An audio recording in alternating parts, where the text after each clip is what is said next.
Bien, abre su Biblia ahí, hermanos. Nada más vamos a leer unos 2 versículos de la palabra del Señor porque ya la lectura fue leída. Apocalipsis 2, 18 al 20.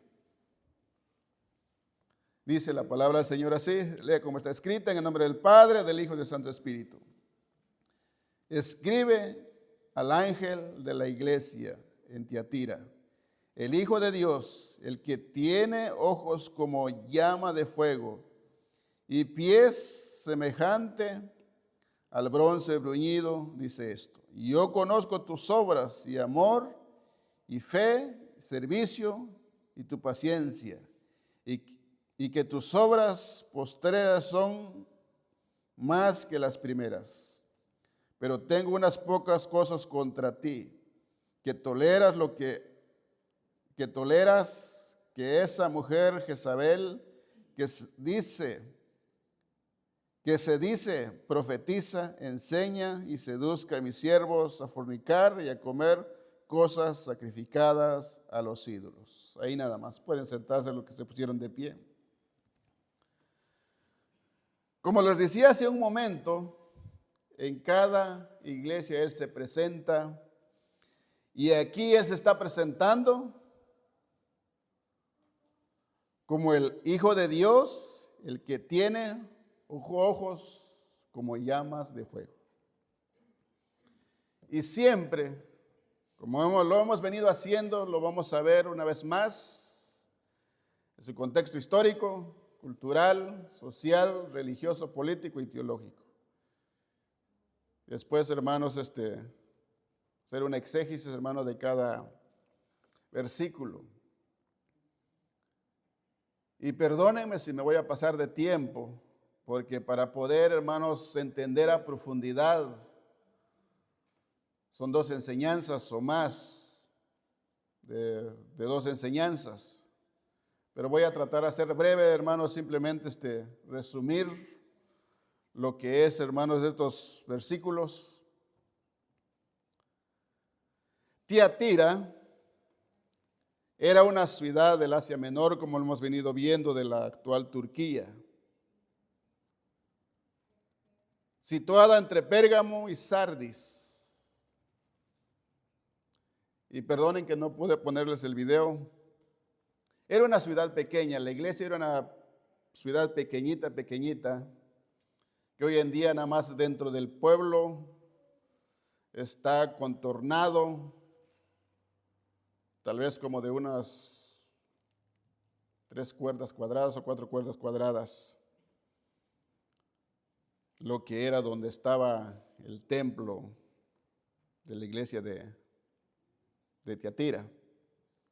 No era una ciudad tan importante políticamente como Éfeso o Pérgamo, pero sí era un centro comercial activo, conocido por sus gremios. Cuando hablamos de gremios, estamos hablando, hermanos, de sindicatos, de artesanos, tintoreros, curtidores de cuero, tejedores, fabricantes de bronce. La pertenencia a estos gremios implicaba practicar en banquetes dedicados a dioses paganos. Para usted poder tener un sustento económico, tenía que pertenecer a esos sindicatos, tenía que unirse a ellos. Pero esos sindicatos practicaban siempre sacrificio a sus dioses. Y tenían que presentar carne sacrificada a esos dioses. Y si no, de otra manera, usted era excluido y no podía pertenecer a un sindicato. Y al no pertenecer a un sindicato, mire, corría peligro, sobre todo de su estado financiero. Entonces lo que generaba esto era conflicto para los cristianos que querían pertenecer fieles a Cristo. Mire, era un conflicto entre los cristianos. Tenían que decidir: ¿me uno al sindicato y tengo que sacrificar carne a los ídolos, ofrecer sacrificio a ellos? o me mantengo fiel a Cristo. Era una decisión que ellos tenían que tomar. Entonces, Tiatira, actual Akhisar, Turquía, así se llama ahora la ciudad Akhisar, fue la cuarta de las iglesias, de las 7 iglesias mencionadas en el libro de Apocalipsis.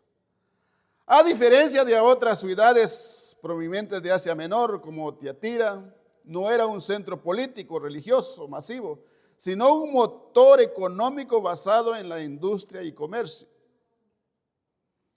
Su contexto histórico-geográfico. Su origen fue fundada por el Seleuco I Nicator alrededor del año 300 a.C., como una guarnición militar estratégica para proteger a Pérgamo y a otras ciudades. Su ubicación está situada en el valle de Abierto, dice, entre los ríos de Caico y Hermo. Era un punto de paso obligado en la ruta comercial que conectaba a Pérgamo y a Sardis. Y mire, y todas esas carreteras, hermanos, estaban bien hechas, dice que estaban empavimentadas porque era una ruta comercial, mire. Ahora la transición bajo el dominio romano desde el año 133 a.C. perdió su carácter militar y se transformó en un próspero centro de manufactura.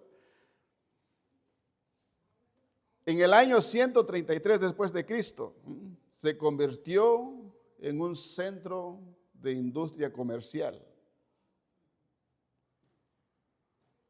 Su nombre.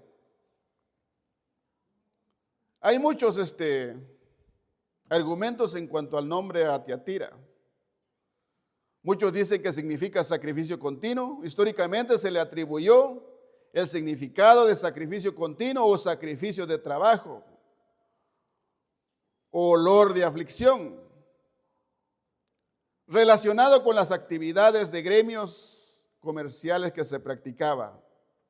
Y otros dicen que puede significar también hija.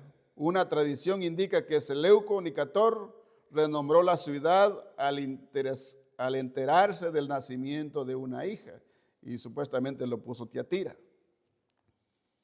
Pero ahora en el contexto social y económico, los gremios, los sindicatos, fue la ciudad con el mayor número de gremios o sindicatos de la región. Tintoreros, curtidores, tejedores, alfareros, hierreros, panaderos, etc. Lo más que era conocido era por su trabajo, como vemos, practicaba mucho lo que era la púrpura. Era muy famosa por su producción de telas de color. Usted sabe que en la Biblia, en Hechos, se menciona una mujer llamada Lidia, que era una fabricante de púrpura. Y dice que Lidia era de la ciudad de Tiatira. Por eso era una mujer comerciante, fabricadora de telas de púrpura. Ahora la presión social. Pertenecer a un gremio o sindicato era esencial para trabajar. Sin embargo, las reuniones de esos gremios, a menudo, como les decía, incluían banquetes, comidas sacrificadas dedicado a deidades, a ídolos paganos, lo que creaba un dilema ético económico para los cristianos. Vuelvo a decir, ellos tenían que elegir si se unían a los sindicatos o no se unían. Los que no se unían tenían que enfrentar la pobreza y algunos dicen que eran menos pagados. Mire, solo dice que ganaban solo para sostenerse. Y dice que algunos dice que pedían prestado. Pero los que se unían al sindicato dice que gozaban de una posesión social, buen trabajo, buen salario, buenas casas y tenían todo. Su contexto político y religioso, deidades principales que se adoraba en Tiatira, era el dios Apolos. Era el dios guardián y patrono de la ciudad. A menudo ustedes saben que el dios de Apolo se identificaba con los dioses griegos como el sol. Mire. Por eso Jesús, ¿cómo se presenta a él? Como el que tiene ojos, llamas de fuego. Y Apolos tenía, hermanos, la cara en las monedas que le representaba como un guerrero, portando o montado sobre un caballo.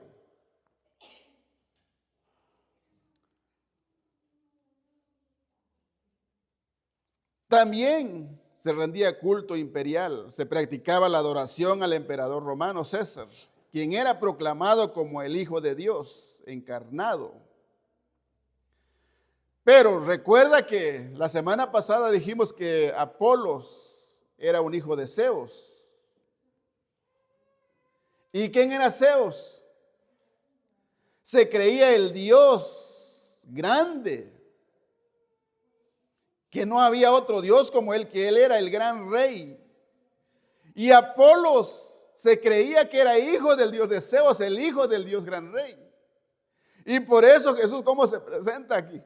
Como el Hijo de Dios. Mire. Entonces, se practicaban esas adoraciones al emperador romano. Como les digo, que él se proclamaba como el Hijo de Dios encarnado. Este culto se mezclaba frecuentemente con la adoración al dios Polos en eventos cívicos. También estaba la diosa Artemisa, al ser una ciudad fundada por los seleucos, quienes también tenían gran influencia en Éfeso.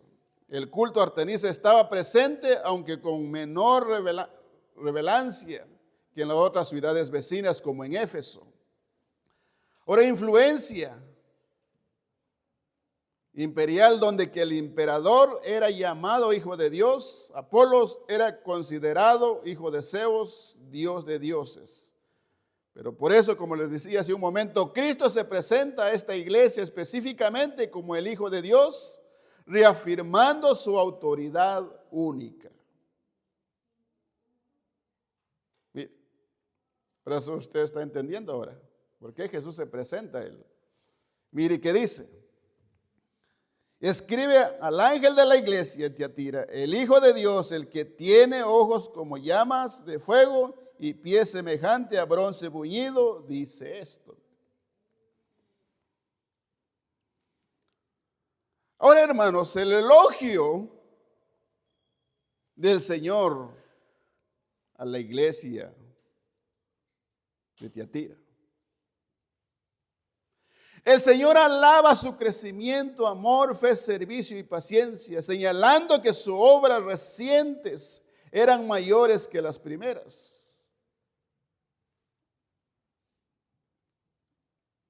Cómo el Señor elogia a esta iglesia y dice: yo conozco tus obras, amor y servicio, y tu paciencia, que tus obras postreras son mayores que las primeras. Pero también había un problema. ¿Cuál era el problema de esta iglesia? Jesús lo elogia, pero también en ese elogio Jesús le presenta el problema. Y el problema era Jezabel. La principal crítica fue la tolerancia a una mujer llamada, muchos dicen que simbólicamente, otros dicen que el espíritu de Jezabel encarnado en una persona, en una mujer profetisa, que se hacía pasar por profetisa. Ella enseñaba que los cristianos podían participar en la idolatría y la inmoralidad sexual, posiblemente para mantener su estatus en los gremios comerciales. Mire. ¿Qué era lo que decía esta profetisa? No, hombre, eso no es malo. Sí, todo lo que Dios ha dejado es para el bienestar, para el bien de uno. No, hombre, eso no es malo. Porque quieren, ustedes van a estar sufriendo, van a estar pasando hambre. Tienen que unirse, tienen que practicar lo que se practica. Acabo que nosotros somos hijos de Dios, ya somos perdonados, ya somos salvados, no tiene nada que ver. Pero ahora el simbolismo de Jesús se describe como ojos como llama de fuego, discernimiento, y pies de bronce bruñido, juicio, imágenes que resonaban con la industria de la herencia, de la herrería que ellos practicaban. Mire. Los de Tiatira estaban relacionados con el bronce, el significado del bronce, y por eso él se presenta también como el que tiene los pies firmes, que no se deja mover.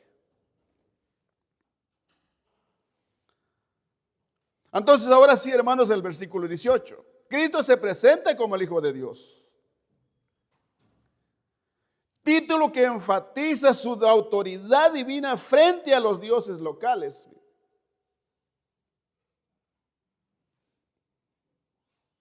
Cristo se presenta como el Hijo de Dios, título que enfatiza su autoridad divina frente a los dioses locales. Los ojos como llama de fuego, simbolizando su conocimiento penetrante y juicio justo. Los pies de bronce bruñido representan firmeza, pureza, poder para ejecutar juicio contra aquellos que estaban practicando la inmoralidad del pecado.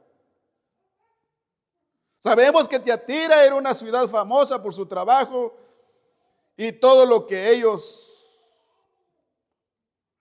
ahí se practicaba, todo lo que sus comercios que ellos tenían. Y entonces estaban relacionados ellos con el metal, con el bronce. Esta imagen habría tenido un impacto visual y cultural fuerte. A ellos estaban muy relacionados con el bronce. Ellos estaban los que fabricaban el bronce, ellos sabían bien, y por eso Jesús se presenta como que tiene los pies de bronce, firmeza.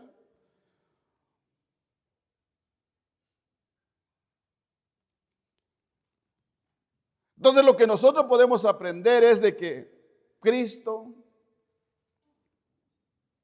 tiene toda la autoridad. Cristo es el Dios de Dios y no hay otro como Él. Cristo, Él es el Hijo de Dios.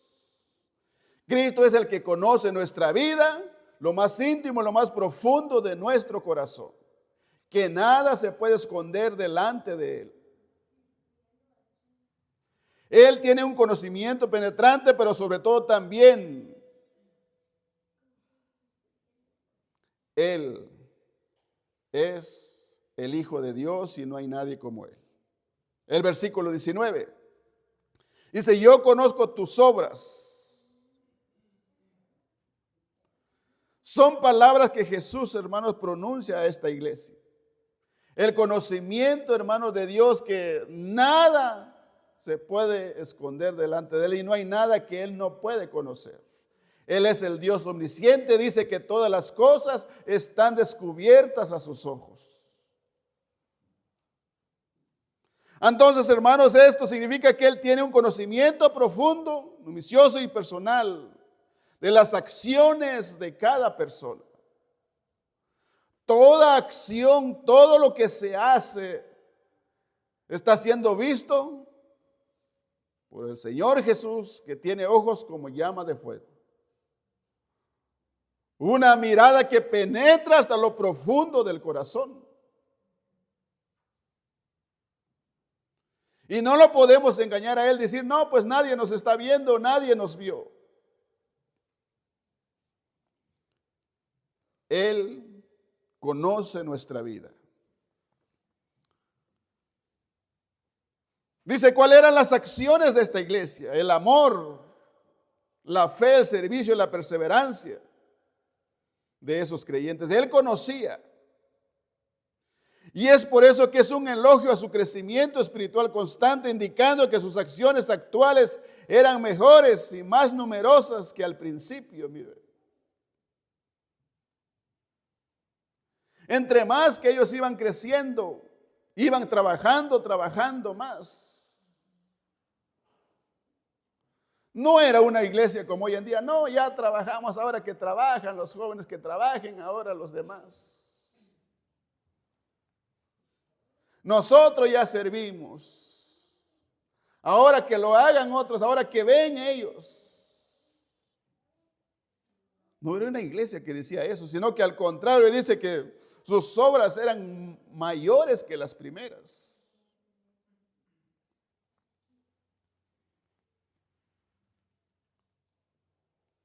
Era una iglesia que se mantenía trabajando. Una iglesia que no había desmayado, una iglesia que no había dejado de trabajar.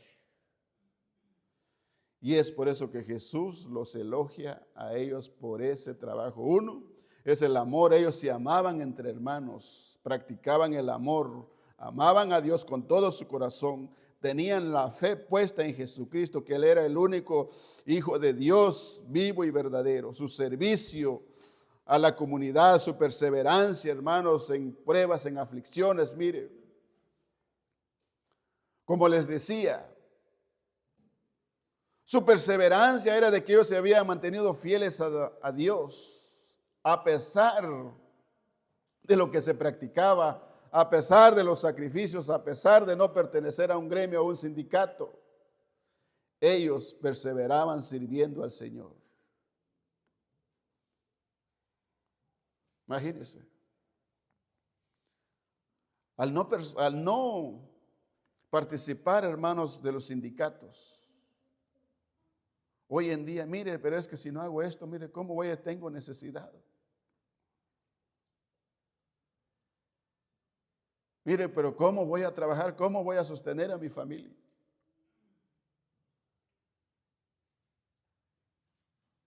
¿Qué vamos a hacer? Si nos vamos a unir al Estado, nos vamos a unir al gobierno. Era difícil, hermanos. Pero más sin embargo, ellos habían perseverado firmes en su posición. Pero por eso que Cristo es omnisciente. Jesús no solo observa extremadamente, sino que escudriña la mente y el corazón, conociendo la verdadera intención detrás de cada obra que ellos hacían. Mire. Cristo conocía, hermanos, su trabajo. Y por eso yo quiero decirle en esta mañana, hermanos, esforcémonos cada día. Y ojalá que vuestras obras, hermanos, vuestro trabajo fueran mayores, hermanos, de que cuando comenzamos. Pero hoy nos estamos acomodando y es triste y es lamentable. Y yo sé que hay iglesias, y yo sé que usted se esfuerza, hermanos. Realmente yo no conozco la intención de su corazón. Solo Jesús es el que conoce la intención de su corazón, su esfuerzo, su trabajo, su perseverancia. ¿Cómo usted está sirviendo al Señor? Si lo está sirviendo con más intensidad, con más amor, con más deseo, con esa pasión, o yo no sé. O si usted viene aquí apenas ahí, que como es que jalando lo trajeran, yo no sé. Él es el que lo conoce. Pero más sin embargo, Jesús se elogia por el crecimiento de ellos. A diferencia de otras iglesias que decayeron, Tiatira mostró un aumento en su labor y madurez espiritual. Dice, tus obras postreras son más que las primeras. Y Jesús reconoce las virtudes de esa iglesia. Jesús detalla especialmente su amor, fe, servicio, paciencia, indicando que sus acciones estaban motivadas por una devoción auténtica. Entonces Cristo reconoce las virtudes de la comunidad, amor, fe, servicio, perseverancia, a diferencia de Éfeso, que ellos habían trabajado también, pero habían olvidado su primer amor.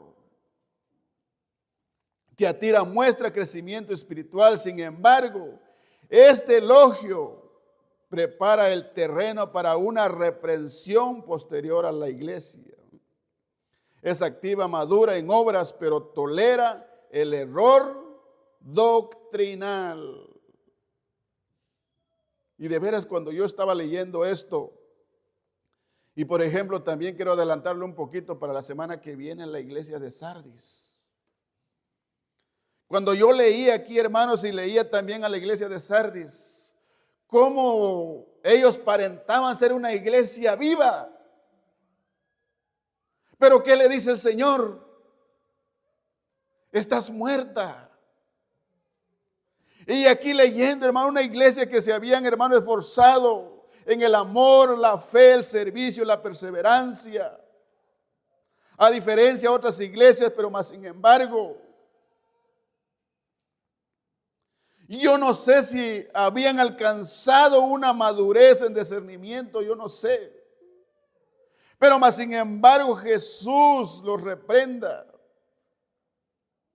De todo el esfuerzo, el amor, la fe, servicio, perseverancia, ellos estaban tolerando un error doctrinal que se había infiltrado dentro de las iglesias, y eso, hermano, fue un grave error, y hoy en día eso es un grave error, hermanos. Muchas iglesias pueden perseverar, pueden trabajar y sufrir. Por eso una de las iglesias, hermanos, que no toleró nada fue la iglesia de Esmirna, como vimos, mire.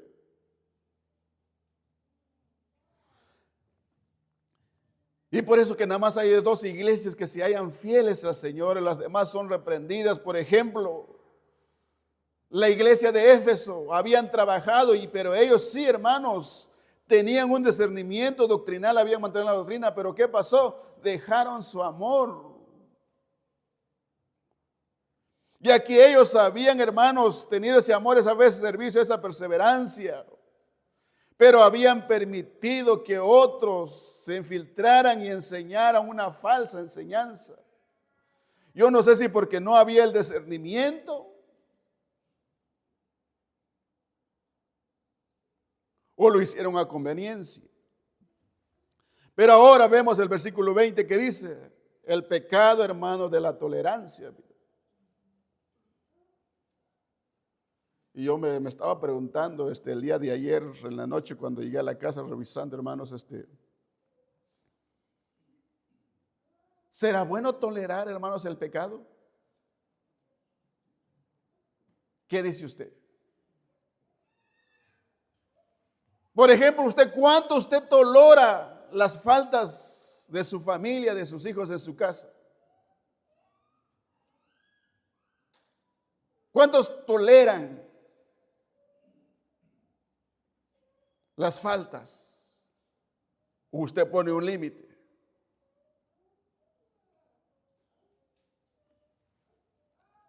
Hermano, a diferencia de la iglesia de Éfeso, fue alabada por no tolerar a los malos, por ejemplo, a los nicolaitas. La iglesia de Tiatira es condenada precisamente por tolerar el error doctrinal y moral en su entorno, en su interior, o podríamos decir así, en su seno cuando estamos hablando, en su interior, dentro de la iglesia, dice: pero tengo unas pocas cosas contra ti, que toleras que esa mujer Jezabel, que se dice profetiza, enseña y seduzca a mis siervos a fornicar y a comer cosas sacrificadas a los ídolos. La queja de Jesús no es contra los incrédulos, sino contra la falta de disciplina interna de la congregación.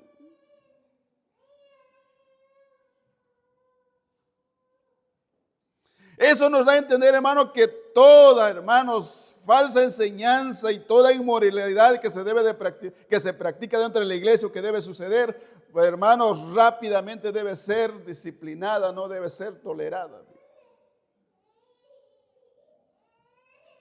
Y cuando estaba leyendo aquí, hermanos, mire, ve, cuánta razón no tuvo. Bueno, yo sé que no hay muchos aquí. Un día, hermano Cindy, cuando vino y puso a todos, hermanos, a la banca, mire, hermanos, olvídese, fue como cortar cabeza, mire. Fue como cortar cabeza, y unos se levantaron y ahí empezó el revolú, como dicen los puertorriqueños, y patitas para afuera. Entonces, ¿cuánta razón tenía él?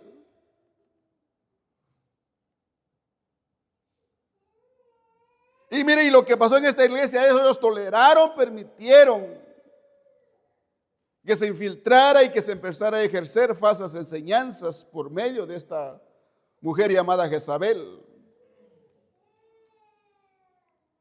La identidad de Jezabel, muchos dicen que ese es un simbolismo y otros dicen que era la propia encarnación de la mujer Jezabel, de la esposa de Acab en el Antiguo Testamento, una mujer que introdujo a la adoración a Baal al pueblo de Israel en el Antiguo Testamento. Fue una mujer profetisa que también pendenciera y que por envidia mató hermanos, cometió asesinato por un pedazo de tierra. Por eso me dicen, la mayoría de los comentaristas dicen que coinciden en que Jezabel es una referencia simbólica a la malvada reina del Antiguo Testamento, esposa de Acab, que introdujo la adoración a Baal en el pueblo de Israel.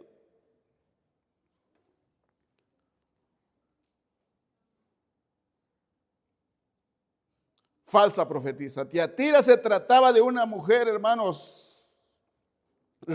Muchos dicen que se trataba de una mujer real o un grupo de influencia que autodominaba profetisa para reclamar autoridad divina sobre sus enseñanzas. La seducción doctrinal, su influencia llevaba a los siervos de Dios a participar en practicar inmoralidad bajo apariencia de libertad espiritual o conocimiento profundo. Y muchos fueron engañados. Y hoy en día, hermanos, lo vemos todo eso, hermanos, casi en muchas iglesias. Que se levantan hombres y mujeres profetizando, pero lo hacen ¿por qué? Por avaricia. Y lo que hacen es desvíen al pueblo, hermanos, a la inmoralidad, a pecar y a cuánta cosa. Hoy en día, hermanos, vemos iglesias abarrotadas, hermanos, de profetas, de profetisas, que lo hacen, hermanos, solo usan para inducir al pueblo al error, al pecado. Y muchos lo hacen, hermanos, con un propósito de avaricia, mire.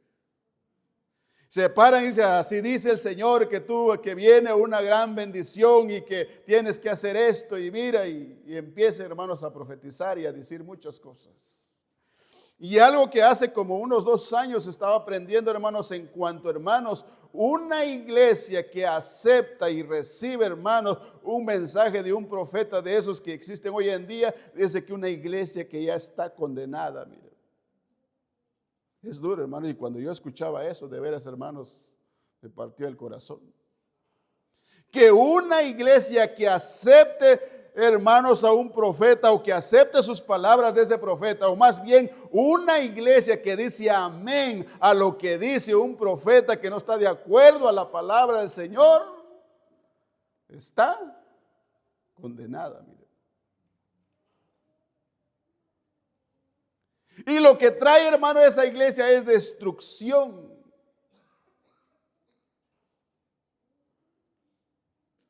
Y déjame decirle, hermanos, hay mucho que hablar en cuanto a esto, pero por cuanto al tiempo, yo sé que tal vez después lo vamos a ver. Entonces, las 2 faltas específicas del texto es identificar las acciones principales promovidas por esta figura. ¿Y cuáles son? Número 1, la inmoralidad sexual, fornicación, probablemente relacionada con ritos, fertilidades o participaciones en festivales inmorales comunes como en los gremios comerciales de Tiatira, mire. Entonces, no solo se está tratando, hermanos, podríamos hablar así de inmoralidad sexual, sino que también, hermanos, sabemos que la idolatría también es inmoralidad contra Dios. Por eso, hermanos, la iglesia debe aprender a discernir entre el bien y el mal, cuál es lo que agrada a Dios y cuál es lo que no agrada a Dios.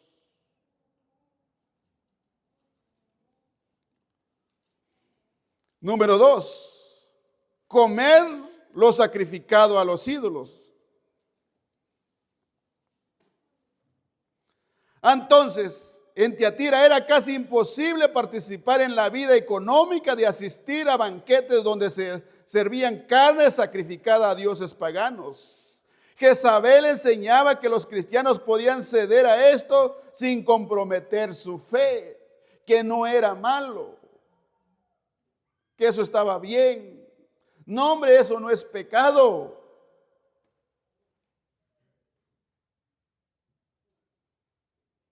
¿Qué dice usted?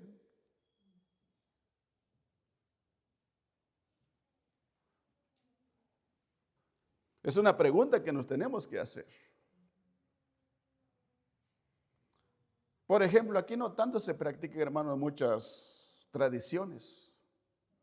Pero hay lugares, hermanos, donde se practican muchas tradiciones y por ley de usted tiene que participar.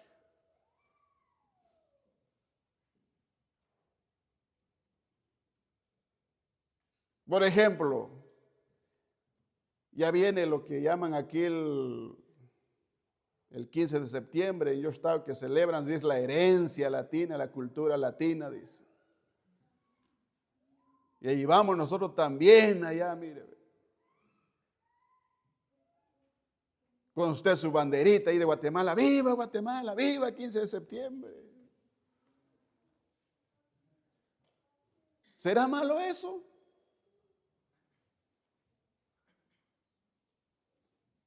Hermanos, déjame decirle, hay un punto que no tocamos en la iglesia de Esmirna, hermanos, lo que es, hermanos, el nacionalismo cristiano. Pero, hermanos, lo voy a enseñar. ¿Qué cree usted? ¿Que el nacionalismo cristiano es bueno o no es bueno? Se lo voy a dejar eso para que usted lo investigue. Por ejemplo, hay muchas iglesias, más aquí en Estados Unidos, los íconos, insignias, bueno, aquí no lo tenemos, pero tienen una bandera cristiana y la bandera de la nación.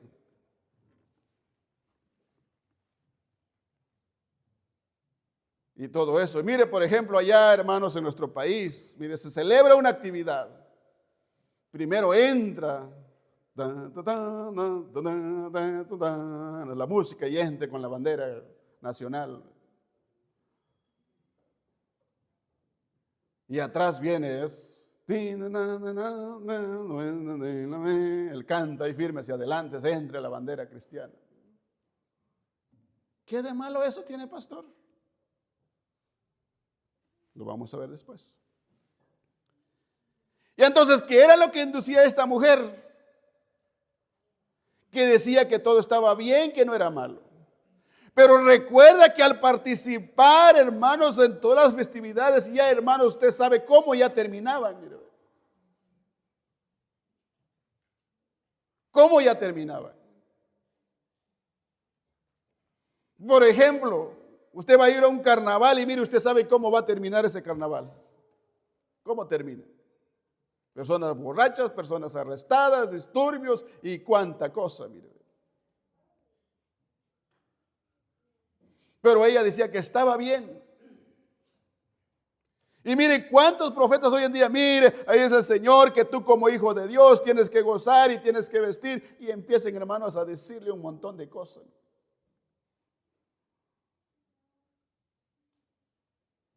Entonces, ¿cuál es la lección que nosotros podemos aprender, hermanos? Estos versículos, hermanos, sirven como una advertencia contra el compromiso moral y la corrupción doctrinal. Y déjame decirle con todo mi corazón, hermanos, no hay otra forma, no tengo más enseñanza y lo voy a decir. Y soy sincero, hermano, no tengo otra enseñanza. O más, hermanos, podría decir más conocimiento, porque he leído, he estado, hermanos, investigando, leyendo y escuchando, hermanos, a otros hombres, hermanos, y de veras no hay otra cosa que podemos aprender, hermanos. La lección que podemos aprender de aquí es, hermanos, es la advertencia contra el compromiso moral y la corrupción doctrinal. Resalta, hermano, que la sinceridad, el amor, la fe, el servicio de una iglesia mencionada en los versículos 29 no compensan la falta de pureza doctrinal y la tolerancia de pecado. De nada nos sirve, amados hermanos, que vuestras obras sean mayores que las primeras si nosotros vamos a permitir y tolerar toda impureza doctrinal y verdaderamente vamos a permitir que el pecado, hermanos, entra o reine en la vida de los creyentes. Usted puede ser una persona, un hermano que se esfuerza, que ora, que diezma, que predica y cuánta cosa usted puede hacer, pero si está permitiendo, hermano, pecado que verdaderamente va en contra de la enseñanza, en contra del verdadero evangelio puro, déjame decirle, tenga cuidado. Y aquí, hermanos, podemos hablar, hermanos, de santidad una vez, pero ¿por qué hablar de santidad? No la hablamos, hermanos, porque queremos, porque verdaderamente la palabra del Señor lo demanda. Entonces el problema no era solo moral, sino, hermanos, sino teológico también. La mezcla del cristianismo con el paganismo local, hermanos, la fornicación puede entenderse como tanto literal como simbólicamente idolatría espiritual.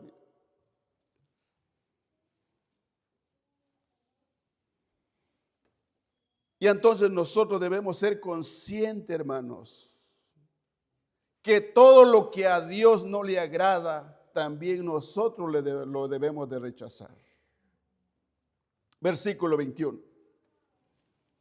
Y como le vuelvo a decir, yo sé que hay mucho que hablar, pero por falta de tiempo. ¿Qué dice el versículo 21? Dice, y le he dado tiempo para que se arrepiente, pero no quiere arrepentirse de su fornicación.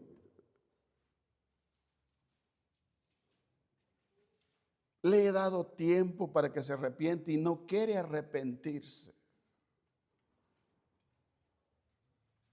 Mire, hermano, que verdaderamente Dios es tan paciente, tan amoroso, tan compasivo para con el ser humano.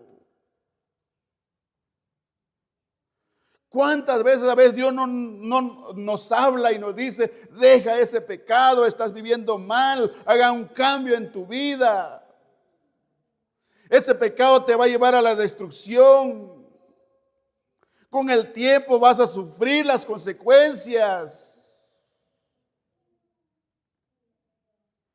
Pero a veces nosotros nos hacemos del oído sordo.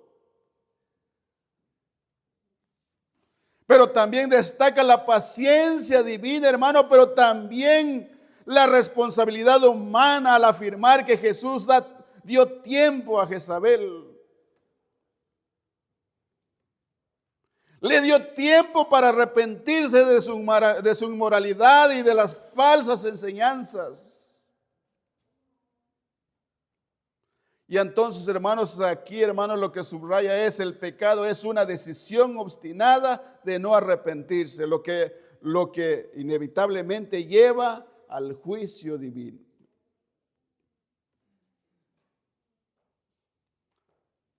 Momento que Dios, hermanos, llama y llama, pero hay un momento que Dios dice, aquí nada más basta, ya me colmaste la paciencia. Bueno, esas son palabras mías. A veces nosotros, hermanos, mire, como seres humanos, a veces hablamos, mire, esto y esto, pero cuando se le acaba la paciencia, olvídese. Cristo, hermano, demuestra paciencia y misericordia, ofreciendo oportunidad de arrepentimiento. Pero más sin embargo, la persistencia en el pecado revela de un corazón duro.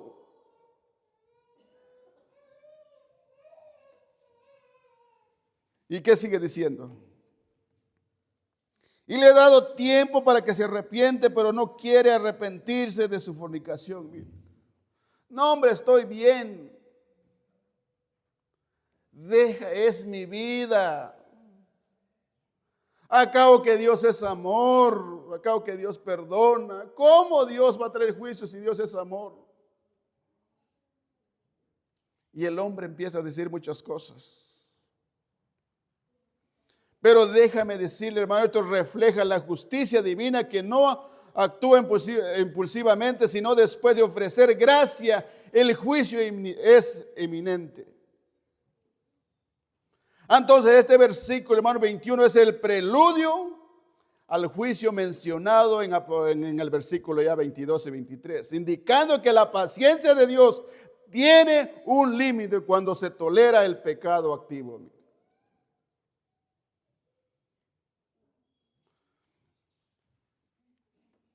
Le vuelvo, hermanos, a repetir.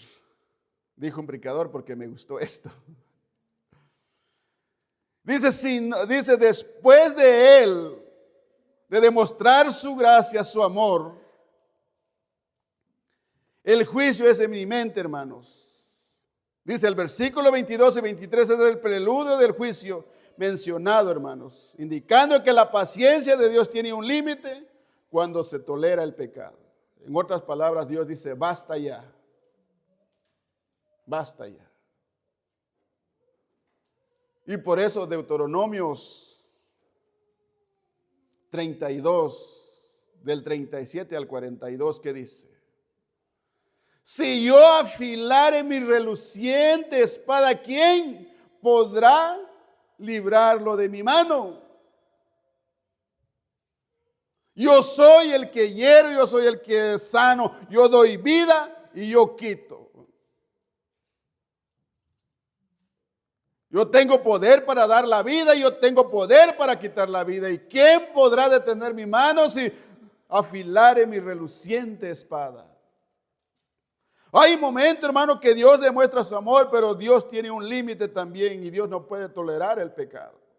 Pero más sin embargo, Dios siempre primero ofrece su perdón, su arrepentimiento, esperando que el hombre se arrepiente. Ya dijimos que el arrepentimiento es cambiar de mente, hermano, y dar un giro, hermanos,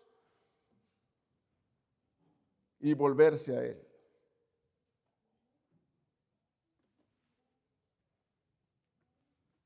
Entonces, hermanos, la aplicación actual advierte a las iglesias modernas, sobre todo, hermanos, los peligros de tolerar doctrina que mezclan la fe cristiana con la inmoralidad o la cultura secular, idolatría, haciendo que la iglesia pierda, hermanos, su santidad.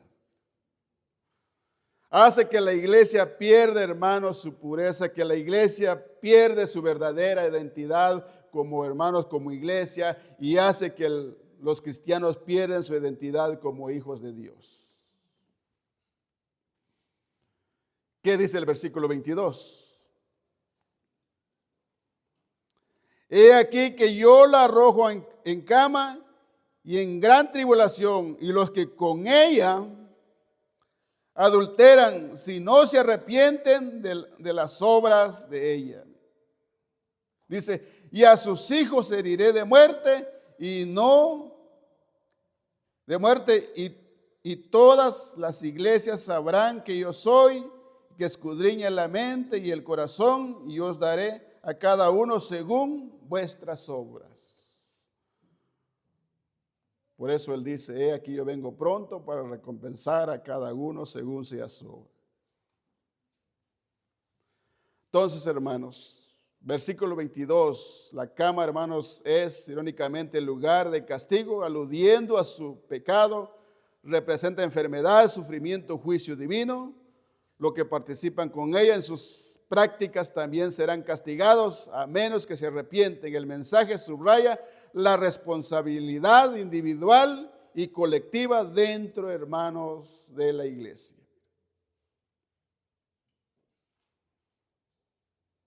Mire, usted sabe que cuando Dios castiga, hermano. Y usted sabe que la disciplina de Dios es dura. Y lo que Dios está haciendo aquí, hermano, es llamándolo al arrepentimiento.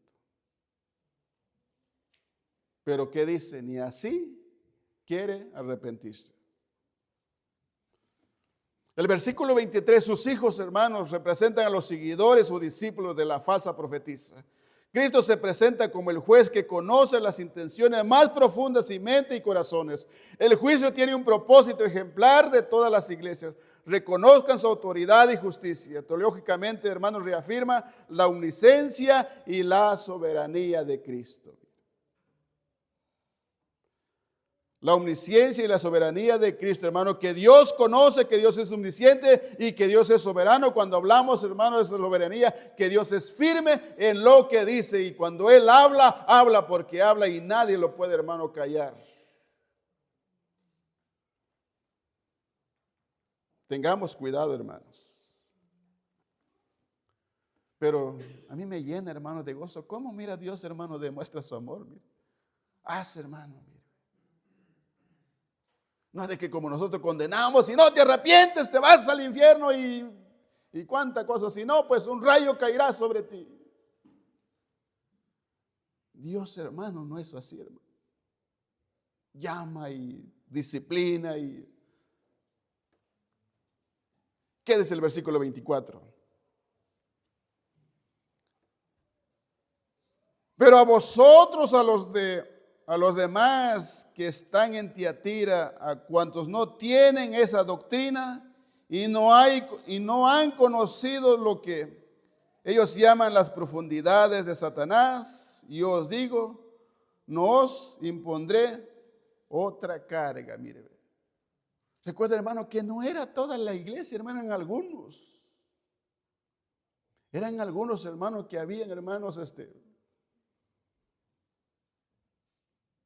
por ejemplo, hoy en día, mire, viene uno que es de otro y viene otro y empieza, mira, así se tiene que hacer. Y yo me recuerdo, hermano, de un principio, no, que la iglesia tiene que gobernarse así, que tienen otros y querían otros, hermanos, que se hiciera a sus gustos, mire. Y se nace así porque no, es que ustedes no son una iglesia muerta, es que ustedes no tienen al Espíritu Santo, es que ustedes, mire, y un revueltijo, mire. Y si no se hacía como ellos, hermanos, salían, hermanos, enojados.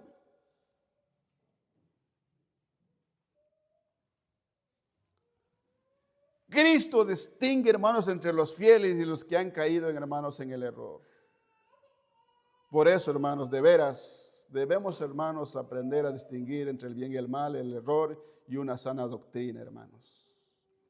Y Cristo aquí, hermanos, no impone ninguna carga a ellos, mire. Cristo distingue entre los fieles, los que han caído en el error. Las profundidades de Satanás puede referirse a las enseñanzas gnósticas, esotéricas, que pretendían ofrecer conocimiento superior, pero que en realidad eran engañosas, demoníacos. A los fieles se les promete alivio, no se les impone más carga, si solo Dios les pide que se mantengan firmes. Algún comentarista, hermano, por ejemplo, Evis Carballosa decía, es bueno tener un profundo conocimiento, decía él, pero también a veces, por tener a veces un conocimiento, a veces, si no sabemos nosotros también ser sabios, dijo él, a veces caemos en el error que nosotros sabemos todo y que mire, podemos caer en el error y podemos caer en una falsa enseñanza, decía él. Y también Samuel Míos decía, es bueno que una iglesia verdaderamente pues no tenga tanto conocimiento porque así no se va a dejar engañar, decía él. Porque a veces que cuando ya se conoce y todo eso va uno más a profundidades, a veces podemos malinterpretar. Y es ahí donde caemos en el error. Pero la realidad decía verdaderamente, hermano, nosotros simplemente, decía Samuel Míos, que tenemos que verdaderamente ser bíblicos y siempre los que tienen la responsabilidad, líderes, verdaderamente se les exige responsabilidad de tener conocimiento porque ellos son los encargados.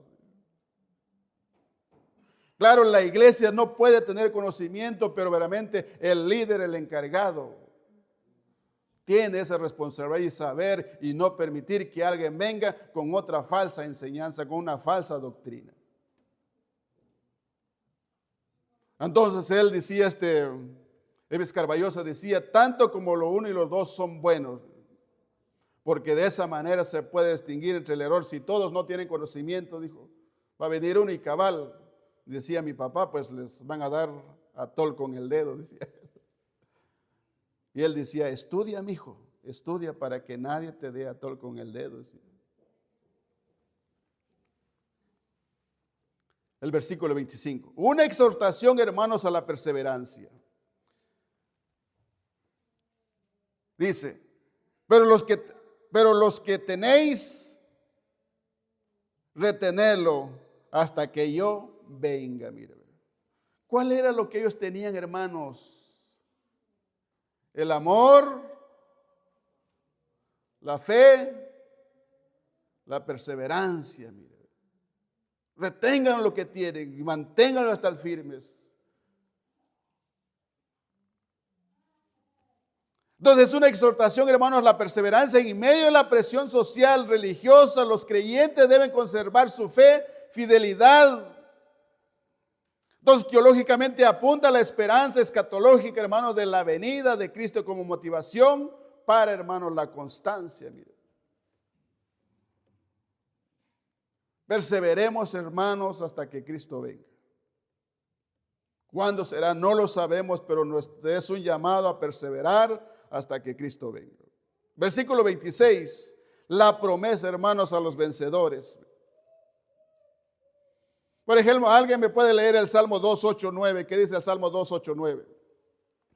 Es una promesa, hermanos, que es una promesa al vencedor que refleja, hermanos, también donde el Mesías recibe autoridad sobre las naciones. ¿Qué dice el Salmo?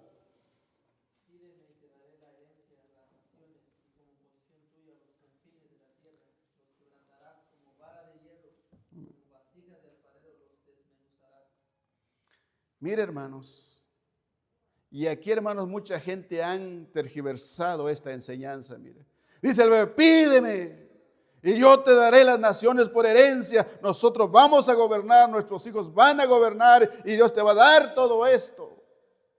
Pero ¿a qué se está refiriendo esta profecía? Que algunos lo han estudiado. ¿A qué se está refiriendo? Se está refiriendo a Cristo Jesús.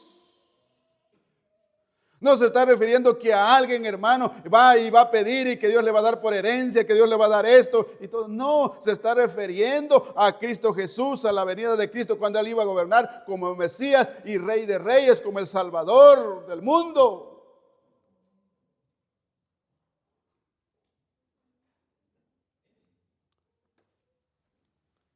Entonces, hermanos, esta es la esperanza, hermanos, que apunta, hermanos, a la escatología, a la venida de Cristo como motivación para la constancia y perseverar, hermanos, firmes. La promesa al vencedor, donde el Mesías recibe autoridad sobre las naciones, Cristo comparte su autoridad con los fieles, mostrando la participación de los creyentes en su reino. Mire. Es hasta cuando Cristo ya viene, hermano, y ejerce toda esa autoridad. No es de que ahora que usted va a recibir las naciones como herencia. No. Entonces, en el contexto político romano, esto era un mensaje de su supervisor. El verdadero poder no pertenece al imperio, sino a Cristo y a sus seguidores. Mire. Recuerda que en su contexto, hermanos, el poder, la autoridad, lo tenía, hermanos, los gobernantes del imperio romano, y aquellos que estaban unidos al sindicato tenían más poder, tenían más derecho. Pero cuando Cristo verdaderamente se presenta como el Hijo de Dios verdadero, como el que tiene poder, autoridad, entonces Él es que un día gobernará y nosotros seremos partícipes juntamente con Él. Amén. Versículo 28. ¿Cuál es ahora la recompensa, hermanos? La estrella de la mañana. ¿Qué dice? Y le daré a la estrella de la mañana. El que tiene oído, oiga lo que el Espíritu dice a las iglesias.